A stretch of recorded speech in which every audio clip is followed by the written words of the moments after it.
हमारे घरों तक आने वाली इलेक्ट्रिसिटी सबसे पहले गली के ट्रांसफार्मर से होकर आती है। इस ट्रांसफार्मर का आउटपुट 440 वोल्ट होता है। यही 440 वोल्ट एक लो टेंशन एलटी लाइन से हमारे घर तक पहुंचता है, जहां से हमें 220 वोल्ट की सप्लाई दी जाती है।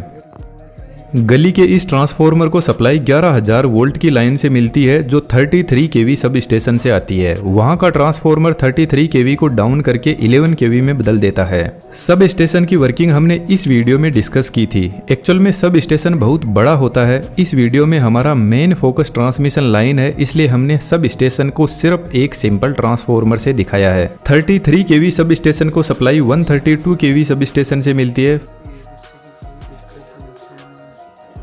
फिर वहां से 220 केवी और उसके बाद में 440 केवी सब स्टेशन तक यह चेन चलती है।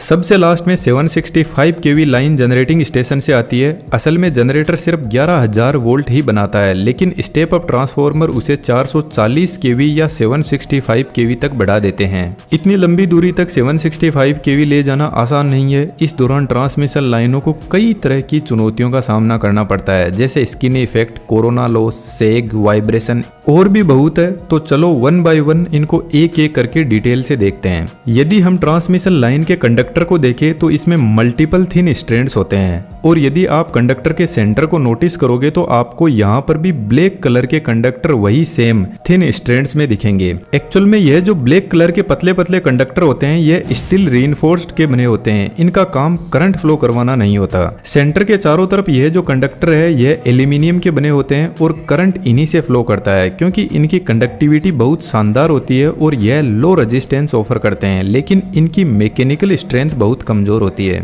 टावर से टावर के बीच की डिस्टेंस 300 से 400 मीटर होती है। इसको स्पेन बोलते हैं, और इतनी दूरी में कंडक्टर्स का वेट बहुत हो जाता है, तो कंडक्टर के सेंटर में लगा स्टील वायर इस एल्यूमिनियम के कंडक्टर को मैकेनिकली सपोर्ट प्रोवाइड करवाता है। इसलिए इस कंडक्टर को एल्यूमिनियम कंडक्टर स्टील रीइंफोर्स्ड बोलते हैं। यदि आपके दिमाग में एक क्वेश्चन आया हो कि इस पूरे कंडक्टर में हम पतले पतले वायर स्ट्रैंड क्यों यूज करते हैं, हम इस टाइप का स्ट्रॉन्ग कंडक्टर भी यूज कर सकते हैं जो मैकेनिकली भी स्ट्रॉन्ग होगा। तो इसके पीछे एक बड़ा रीजन है। यदि हम 765 केवी की लाइन की बात करें तो इस लाइन का वोल्टेज एक्सट्रीमली हाई है, और जैसे जैसे वोल्टेज बढ़ता है वैसे वैसे जो करंट का फ्लो है वह कंडक्टर के आउटर स्पेस की तरफ जाने लगता है। यानी 765 केवी लाइन में कंडक्टर का डायामीटर 3.5 सेंटीमीटर होता है, और करंट सिर्फ और सिर्फ 0.6 मिलीमीटर ही इस कंडक्टर के अंदर तक आ पाएगा। यानी कंडक्टर के 99% एरिया में करंट का फ्लो होगा ही नहीं। इसी को स्किन इफेक्ट बोलते हैं। अब आउटर सरफेस में ज्यादा करंट फ्लो हो रहा है तो इसका टेम्परेचर बढ़ने लगेगा, और टेम्परेचर की वजह से पावर लॉस होने लगती है।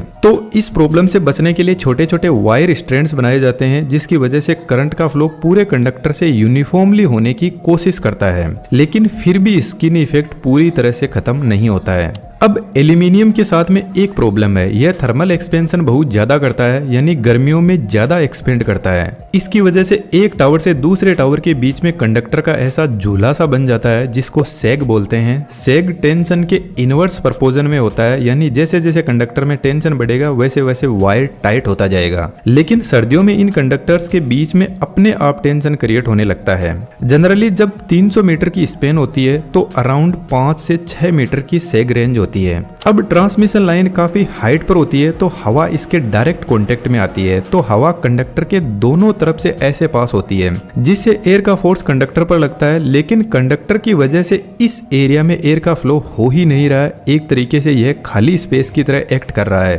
तो इस एरिया में एयर ऐसे सर्कुलेट करने लग जाएगी, जिसको वोर्टेक्स इफेक्ट बोलते हैं, और कंडक्टर वाइब्रेट करने लग जाएगा।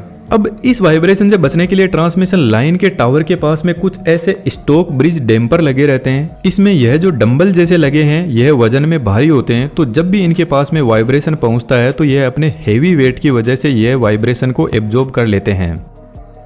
अब यदि आपने हाई वोल्टेज ट्रांसमिशन लाइन को देखा हो तो जब भी लाइन टावर के पास में पहुंचती है तो उसके पास में इंसुलेटर की स्ट्रिंग लगी रहती है और इन इंसुलेटर पर लाइन टर्मिनेट हो जाती है। अब लाइन को आगे कनेक्ट करने के लिए एक जंपर वायर से लाइन को टावर की दूसरी साइड में कनेक्ट किया जाता है। इसके पीछे कुछ रीजंस है। जब दो टावर के बीच में यदि कोई कंडक्टर ब्रेक हो गया तो सिर्फ टावर के बीच के कंडक्टर को ही बदलने की जरूरत है, लेकिन इस तरीके से यह टावर पर लाइन को टर्मिनेट करने से एक प्रॉब्लम भी क्रिएट होती है। जब लाइन के कंडक्टर को यहाँ पर इंसुलेटर के पास में कट किया जाता है तो इस कंडक्टर पर शार्प एज बन जाती है, जिसकी वजह से यहाँ पर इलेक्ट्रिक फील्ड की इंटेंसिटी बढ़ जाती है और इस वजह से लाइन का कंडक्टर ऐसे चमकने लगता है। अब एक्चुअल में चमकने से कोई प्रॉब्लम नहीं है, लेकिन यहाँ पर पावर का लॉस होता है और इस पावर लॉस को बचाना बहुत जरूरी है। तो फिर इंसुलेटर के पास में कोरोना रिंग लगाई जाती है। यह अलग अलग शेप की हो सकती है और इसका सिंपल काम है जो वायर की as per electric field concentrate हो रहा था इसको इवनली डिस्ट्रीब्यूट करना। लेकिन बारिश की वाटर ड्रॉपलेट की वजह से कंडक्टर का सरफेस अनइवन हो जाता है, जिसकी वजह से भी फील्ड इंटेंसिटी बढ़ जाती है। इसकी वजह से भी कोरोना डिस्चार्ज होता है, जिसको कोरोना रिंग कंट्रोल करती है। यदि आप हाई वोल्टेज ट्रांसमिशन लाइन के पास से निकले हो और यदि आप नोटिस करोगे तो ट्रांसमिशन लाइन से हमेशा हमिंग नॉइस आती रहती है। एक्चुअल में वोल्टेज कितना भी हाई क्यों ना हो, वह कोई भी नॉइस जनरेट नहीं करता है, लेकिन वह अपना इफेक्ट छोड़ता जाता है। जैसे कि इस हाई वोल्टेज की वजह से कंडक्टर के आसपास में एक वोल्टेज ग्रेडियंट जनरेट होता है। इसको सिंपल लैंग्वेज में समझते हैं। कंडक्टर अपने आसपास में हाई वोल्टेज की वजह से इलेक्ट्रिक फील्ड जनरेट करता है। अब इस इलेक्ट्रिक फील्ड की इंटेंसिटी जैसे जैसे हम कंडक्टर के पास में जाते हैं वैसे वैसे हाई इंटेंसिटी होती है। मान लेते हैं कंडक्टर से 30 सेंटीमीटर दूर इस इलेक्ट्रिक फील्ड की वजह से 700 केवी वोल्टेज पहुंचता है एयर आयनाइजेशन की वजह से। इस तरीके से जैसे जैसे दूर जाते जाएंगे वैसे वैसे वोल्टेज कम होता जाएगा और ग्राउंड पर भी कुछ ना कुछ वोल्टेज एयर आयोनाइजेशन से पहुंचता है। तो इस एयर के आयोनाइजेशन और डी आयोनाइजेशन की वजह से स्पार्किंग जैसी आवाज आती रहती है और इस वजह से बहुत हाई लेवल के लाइन में लॉसेस होते हैं, जिसको कोरोना लॉस बोलते हैं। और इन लॉसेस से लाइन को बचाना बहुत ज्यादा जरूरी है। तो फिर हाई वोल्टेज लाइन में बंडल कंडक्टर यूज में लिए जाते हैं, जिसमें एक ही फेज में 2 से ज्यादा कंडक्टर यूज में लिए जाते हैं, जिससे इन सभी कंडक्टर की रेडियस इंक्रीज होती है और जैसे जैसे रेडियस इंक्रीज होती है वैसे वैसे सरफेस इलेक्ट्रिक फील्ड कम होता जाता है और इलेक्ट्रिक फील्ड कम होगा तो कोरोना लॉस भी कम होने लगेंगे और जो हमिंग नॉइस आ रही थी वह भी कम होने लग जाएगी। अब बंडल कंडक्टर तो यूज में ले लिए, लेकिन इन सभी कंडक्टर को एक दूसरे से इक्वल डिस्टेंस पर मेंटेन करना जरूरी है। इसके लिए उनके बीच में स्पेशल डैम्पर लगाए जाते हैं। यह डिस्टेंस तो मेंटेन करते ही है, इसके अलावा वाइब्रेशन को भी कंट्रोल करते हैं। यदि आप इलेक्ट्रिकल इंजीनियरिंग से हो तो आपके दिमाग में एक क्वेश्चन जरूर आना चाहिए। अभी मैंने आपको ऊपर बताया कि कोरोना लॉस की वजह से एयर आयोनाइज होती है और कुछ ना कुछ वोल्टेज ग्राउंड पर भी पहुंचता है, तो क्या यह वोल्टेज कोई प्रॉब्लम क्रिएट कर सकता है? तो इसका आंसर है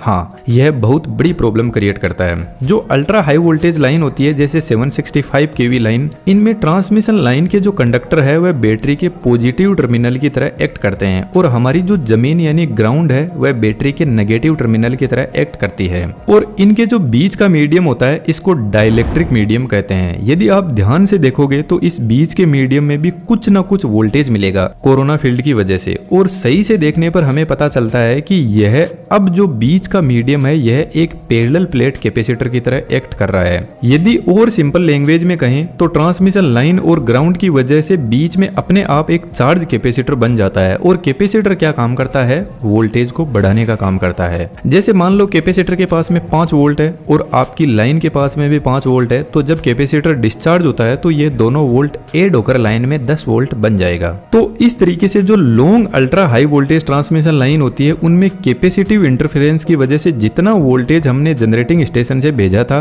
उससे कई ज्यादा वोल्टेज हमें रिसीविंग स्टेशन पर मिलता है। लेकिन रिसीविंग स्टेशन पर हमारे जितने भी इक्विपमेंट है उनको हमने 765 केवी के हिसाब से डिजाइन किया है, तो इस हाई वोल्टेज की वजह से बहुत कुछ नुकसान हो सकता है। यदि आपने सब स्टेशन वाली वीडियो को सही से देखा हो तो मैंने उस वीडियो में एक ट्रांसफॉर्मर जैसी डिवाइस बताई थी जिसके आउटपुट में कोई भी टर्मिनल नहीं था और आपको मैंने कमेंट बॉक्स में पूछा था कि इस डिवाइस का नाम क्या है। एक्चुअल में उस डिवाइस का नाम शंट रिएक्टर है। यह लाइन के पैरेलल में लगा रहता है, इसलिए इसके आउटपुट में कोई भी टर्मिनल नहीं होता है और इसका सिंपल सा एक ही काम है, जब कैपेसिटिव इंटरफेरेंस की वजह से वोल्टेज बहुत ज्यादा बढ़ जाता है तो उस वोल्टेज को वापस कंट्रोल करता है। हमने यहाँ पर सिंपली कनेक्ट किया है। एक्चुअल में यह सब स्टेशन में रखा होता है जैसा कि हमने लास्ट वीडियो में देखा था। मैं आपको थोड़ा और सिंपल करके समझाता हूँ। लाइन के कंडक्टर में वोल्टेज और करंट का फ्लो होता है। अभी मैंने बताया कि कैपेसिटिव इंटरफेरेंस की वजह से वोल्टेज इंक्रीज हो गया रिसीविंग स्टेशन पर, तो इसका एक्चुअल मतलब यह है कि करंट वोल्टेज से आगे निकल गया, यानी करंट लीड कर रहा है वोल्टेज से। और इंजीनियरिंग की लैंग्वेज में इसको लीडिंग रिएक्टिव पावर बोलते हैं, यानी रिएक्टिव पावर का कंपनसेशन लाइन में बढ़ रहा है। अब आपके दिमाग में एक क्वेश्चन फिर से आना चाहिए कि जब करंट वोल्टेज से लीड कर रहा है तो रिसीविंग स्टेशन पर करंट ज्यादा होना चाहिए, जबकि हमने ऊपर देखा था कि वोल्टेज ज्यादा हो रहा है। तो एक्चुअल में कैपेसिटर वोल्टेज को सपोर्ट करता है, इसी वजह से वोल्टेज ओवरशूट कर जाता है। तो शंट रिएक्टर कैपेसिटर के उल्टा काम करता है। यह करंट को वापस लीडिंग से जीरो पर लाने की कोशिश करता है, यानी बैलेंस रखने की कोशिश करेगा। लेकिन असल दुनिया की प्रॉब्लम इससे भी बड़ी है इन लाइंस के सामने। हमारे घरों में 90% जो लोड होते हैं वो रिएक्टिव पावर कंज्यूम करते हैं। तो जो रिएक्टिव पावर लाइन में अब तक लीड कर रही थी वो इस लोड की वजह से लैग करने लग जाएगी, यानी करंट अब वोल्टेज से पीछे रह जाएगा। तो फिर इसको बैलेंस करना भी जरूरी है। अब सिंपल सी बात है, हमारे सभी लोड जब रिएक्टिव पावर खाने लगे हैं तो रिएक्टिव पावर की कमी हो जाएगी। और अभी हमने ऊपर देखा था कि कैपेसिटिव इफेक्ट की वजह से लाइन में रिएक्टिव पावर बढ़ रही थी। तो अब की बार हम लाइन में शंट कैपेसिटर ऐड करते हैं जो रिएक्टिव पावर सप्लाई करता है।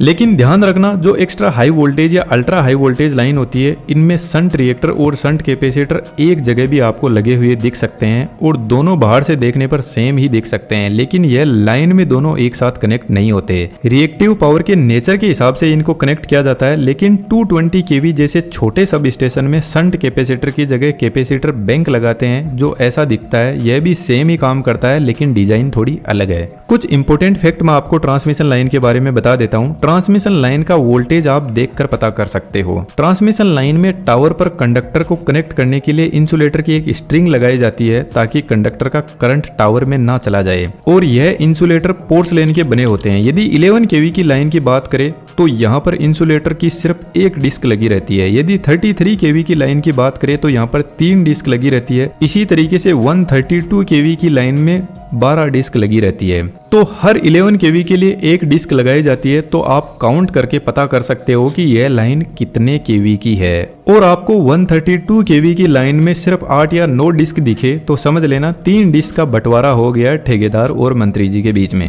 अब ट्रांसमिशन लाइन के अंदर यह जो इंसुलेटर होते हैं यह भी अपने आप में एक बेहतरीन इंजीनियरिंग है। इसको हम किसी और वीडियो में डिटेल से डिस्कस करेंगे। कभी कभी आप देखोगे ट्रांसमिशन लाइन में यह येलो या रेड कलर के बोल लगे रहते हैं। जनरली यह बोल का कोई भी यूज नहीं होता है। यह बेसिकली एयरपोर्ट के पास में से जब कोई लाइन गुजरती है तो वहां पर लगाए जाते हैं ताकि एयरप्लेन को पता चल सके कि यहाँ से कोई हाई वोल्टेज लाइन निकल रही है। यदि आपको कोई कंफ्यूजन है तो कमेंट बॉक्स में जरूर से लिखना और हमें सपोर्ट करने के लिए चैनल की मेंबरशिप जरूर से ज्वाइन कीजिएगा। Thank you.